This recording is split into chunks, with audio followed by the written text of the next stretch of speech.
अस्सलाम viewers, I hope तो आप सब लोग ठीक होंगे। Today our lecture is about 10th class chapter number 16 chemical industries. First of all we'll discuss about metallurgy. First topic in the chemical industry is metallurgy. First of all बेटा हम पढ़ेंगे metallurgy क्या होता है। अब metallurgy meta means metal, lurgy means separate out, वो process जिसमें हम मेटल्स को इलादा करते हैं, सेपरेट करते हैं, अब उसे हमें मेटलर्जी कहते हैं। अब मेटलर्जी की देन हम डिस्कस करते हैं मेटलर्जी होता क्या है। मेटलर्जी वो process in which metal is separated from its ore. इसके ओर में से मेटल को हम क्या करते हैं, सेपरेट करते हैं। अब ओर को भी फॉरवर्ड ऑन हम पढ़ेंगे, फिर हम मिनरल को भी पढ़ेंगे और आगे जितने भी टर्म्स हैं मेटलर्जी की वो हम डिस्कस करेंगे। अब यहाँ पे मेटल्स को सेपरेट करते हैं from its ore along with impurities. और के साथ इम्प्योरिटीज भी होती हैं, इम्प्योरिटीज को हम सेपरेट कर देते हैं, मेटल को सेपरेट कर देते हैं और इस प्रोसेस को हम कहते हैं metallurgy. Clear? This process is known as metallurgy. Metallurgy के अंदर जो बेसिक टर्म्स हैं, पहली टर्म आती है मिनरल। मिनरल याद रखिएगा बेटा, वो सब्सटेंस होते हैं, वो चीज़ें होती हैं जो नेचुरली एग्जिस्ट कर रही होती हैं, बट इनके अंदर हाई कंसंट्रेशन ऑफ ओर होगा। तो यहाँ पे मैंने लिखा है naturally occurring metal compound having high concentration of metal, और इसे हम क्या कहते हैं, मिनरल कहते हैं। अब ओर की क्या डेफिनेशन है? ओर क्या होते हैं? एक सॉलिड सब्सटेंस होता है, याद रखिएगा, एक सॉलिड डिपॉजिट होता है जिसमें मेटल की कंसंट्रेशन हम एज्यूम करते हैं ज़्यादा होगी। मेटल की कंसंट्रेशन जिस सॉलिड डिपॉजिट में ज़्यादा होगी उसे हम मेटलर्जी कहते हैं, और कहते हैं solid deposit along having high concentration of metal is known as ore. अब आगे गैंग पढ़ते हैं। गैंग क्या है? गैंग ओर के साथ like dust particle, like sand particles, कोई भी पार्टिकल ओर के साथ अटैच हो, इसे गैंग कहते हैं। इसे क्या कहते हैं? गैंग। अब बेटा नेक्स्ट हम पढ़ रहे हैं स्लैग क्या है। हम यहाँ पे डिस्कस करते हैं स्लैग वो इम्प्योरिटी होती है जो ओर के अंदर पाई जाती है। अब गैंग ओर के साइड्स पे होती है, सरफेस पे होती है, but slag that is a chemical impurity, ore के इनसाइड अटैच होती है केमिकल बॉन्ड के थ्रू। Is it clear my point? Next हम डिस्कस करते हैं steps of metallurgy. Steps of metallurgy को हम डिस्कस करते हैं। अब बेटा पहला पॉइंट इसमें है क्रशिंग एंड ग्राइंडिंग। हम बड़े बड़े ब्लॉक्स लेते हैं, हम ओर को क्रश करते हैं एंड ग्राइंड करते हैं इनटू पाउडर फॉर्म। मैंने यहाँ पे लिखा है big blocks of minerals are crushed into small pieces then grind into powder form। Powder form में कन्वर्ट करते हैं। Second step concentration of ore है।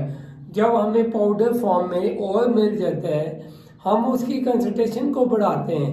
अब कंसंट्रेशन ऑफ ओर के किसी भी ओर में मेटल की परसेंटेज, मेटल की कंपोजिशन जब हम बढ़ा रहे होते हैं उसे हम कहते हैं कंसंट्रेशन ऑफ ओर।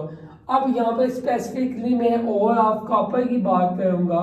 कॉपर के ओर में एक ही और भी ओर आते हैं, बट हमारा जो कंसर्निंग ओर है वो चैल्कोपाइराइड है। चैल्कोपाइराइड का फॉर्मूला CuFeS2 होता है। CuFeS2 को हाईली कंसंट्रेटेड करने के लिए हम क्या यूज करते हैं, फोर्थ फ्लोटेशन प्रोसेस यूज किया जाता है। फोर्थ फ्लोटेशन प्रोसेस क्या है, यहाँ पे विद द डायग्राम में हम देखते हैं। एक हमने डायफ्राम रखा वाटर टॉप में, जहाँ पे वाटर का बीकर है, डायफ्राम रखा। ये क्यों रखा ये अभी मैं बताऊंगा। अब यहाँ पे हम एक साइड से ऑयल को इंट्रोड्यूस करते हैं और दूसरी साइड से डिटर्जेंट को। ऑयल और डिटर्जेंट मिलके यहाँ पे फोर्थ बनाती हैं। क्या बनाती हैं, फोर्थ बनाती हैं। अब ऊपर से हम ओवर को डालते हैं जिससे हमने कंसंट्रेटेड करना है। Over which is being concentrated, हम कंसंट्रेटेड करना चाहते हैं, विच वांट टू कंसंट्रेटेड। उसमें क्या करेंगे, ओवर को हम डिजॉल्व करेंगे वाटर में, पुट डाउन करेंगे वाटर में और पाउडर फॉर्म में। और जितने भी बेटा कंसंट्रेटेड पार्टिकल हैं ओर के, जिनके अंदर मेटल की कंसंट्रेशन हाई होती है, वो फोर्थ के अंदर ही डिपॉजिट हो जाते हैं, फोर्थ के अंदर ही धंस जाते हैं। वो नीचे फ्लो नहीं करते, फोर्थ के अंदर ही धंस जाते हैं। उनको वहां से फोर्थ को हम स्कीम आउट करते हैं, स्कीम ऑफ करते हैं। स्कीम ऑफ का मतलब इलादा करते हैं। इससे हमें कंसंट्रेटेड ऑयल मिल जाते हैं। और impurities like gang, gang means बताया भी से कि आपके पास डस्ट पार्टिकल है या आपके पास सैंड पार्टिकल है, वो सेट डाउन हो जाएंगे और वो हम सेपरेट कर देंगे उसने। क्लियर।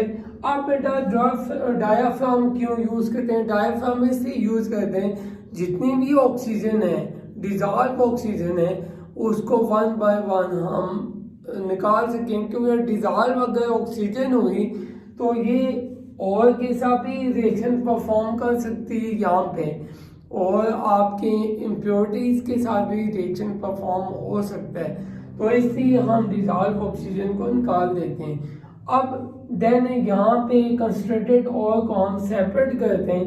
कंसंट्रेटेड ऑयल को जब सेपरेट कर देते हैं, थर्ड स्टेप है extraction of metal. Highly concentrated oil जब हमें मिल जाते हैं, एक्सट्रैक्शन करते हैं मेटल की। कैसे, रोस्टिंग। रोस्टिंग वो प्रोसेस है जिसमें मेटल इज ऑक्सीडाइज, मेटल को हम ऑक्सीडाइज करते हैं। क्या ऑक्सीडाइज करके मेटल ऑक्साइड फॉर्म करते हैं। Metal is oxidise into respective oxide by heating in the presence of oxygen. In the presence of oxygen metal को मेटल ऑक्सीडाइज में चेंज करते हैं। कैसे, यहाँ पे जैसे ZnS प्लस O2 क्या फॉर्म होगा, ZnO प्लस SO2। अक्सर बच्चों को यहाँ पे बैलेंसिंग में प्रॉब्लम होती है।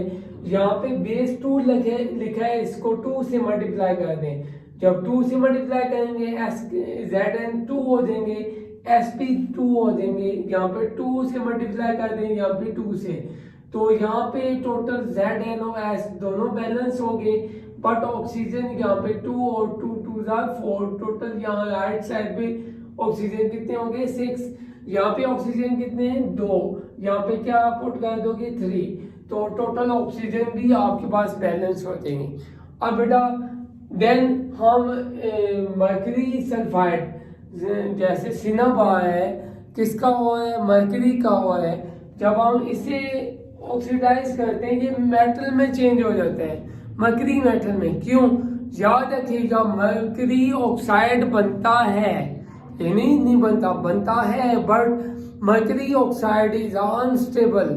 क्योंकि जैसे हीट हम बढ़ाते हैं, टेम्परेचर बढ़ाते हैं, हीटिंग ज़्यादा करते हैं, मर्करी ऑक्साइड मर्करी में चेंज हो जाता है। इसलिए यहाँ पे आपकी बुक की इक्वेशन लिखी है Hgs plus O2 Hg plus SO2। अब मेन कंसर्निंग हमारा पॉइंट है कि कॉपर और आयरन सल्फाइड, ये चल कॉपर आयरन ऑक्सीजन में ऑक्सीडाइज रोस्टेड होते हैं। तो पहले फर्स्ट ऑफ ऑल ये रिस्पेक्टिव सल्फाइड में कन्वर्ट होगा। किस में कन्वर्ट होगा, रिस्पेक्टिव सल्फाइड में। कैसे, Cu2S OFeS और SO2 बन जाएगा। अब बैलेंस भी करें, यहाँ पे बेस 2 है, इधर 2 लगा दें, कॉपर यहाँ पे 2 है, यहाँ पे भी 2 है, Fe यहाँ पे 2 है, यहाँ पे Fe1 है, इधर क्या लगा दें 2, S कितने 2 2 4, और यहाँ पे आपके पास S4 हो गए, 1 2 3 और 1 4, ऑक्सीजन यहाँ पे 2 है। तो मतलब ये दोनों इक्वेशन आपकी बैलेंसिंग के लिए मैंने समझा दी हैं। I think you can get my point. Next हम डिस्कस करते हैं स्मेल्टिंग। स्मेल्टिंग वो प्रोसेस है जिसमें मेटल ऑक्साइड को रिड्यूस करते हैं by reducing agent. Metal oxide को रिड्यूस करेंगे बाय रिड्यूसिंग एजेंट, तो वो मेटल में फ्री मेटल में कन्वर्ट होगा। कैसे? यहाँ पे ZnO है, जैसे यहाँ पे रिड्यूसिंग एजेंट कार्बन रखते हैं, कार्बन ऑक्सीजन गेन करेगी, CO बना देगी और Zn को फ्री कर देगी। जब Zn फ्री होगा, ZnO से मेटल बन जाएगा। That process is known as smelting. अब एक और देखिए, ZnO CO भी यूज कर सकते हैं, C भी यूज होते हैं रिड्यूसिंग एजेंट कार्बन और कार्बन मोनो